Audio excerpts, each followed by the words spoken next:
पर अभी घटनास्थल का मुआयना किया गया है और एक दरोगा हैं मनोज शर्मा, चौकी इंचार्ज भोजपुरा, इनकी पिस्टल से फायर हुआ है CCTNS कार्यालय में और एक महिला जो पास खड़ी थी उससे घायल हुई गंभीर रूप से।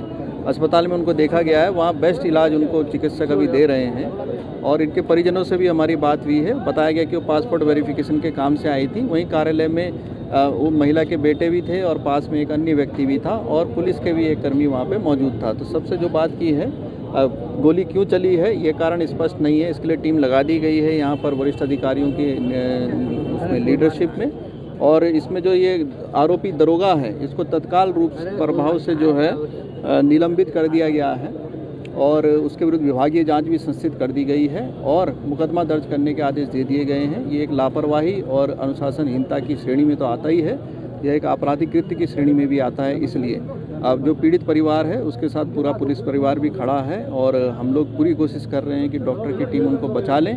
वहीं जिसने गलती की है उसके विरुद्ध कठोर दंडात्मक कार्रवाई और आपराधिक मुकदमा दर्ज करते हुए विधिक कार्रवाई के भी आदेश दे दिए गए हैं। थाने में सबूत मिटाने की कोशिश नहीं, इसीलिए वरिष्ठ अधिकारी यहाँ पे तुरंत आए हैं। फील्ड यूनिट की टीम यहाँ पर है, इसका फुटेज भी है, पूरा फुटेज है, उसको भी सार्वजनिक रूप से लोगों को दिखाया गया है ताकि किसी भी तरह का कोई भी लिपापोती यहाँ ना हो सके। ये वरिष्ठ अधिकारियों द्वारा यहाँ पर सुनिश्चित किया जा रहा है। हमारे SP ग्रामीण भी यहाँ पर लगातार अभी भी मौजूद है और आगे भी मौजूद रहेंगे।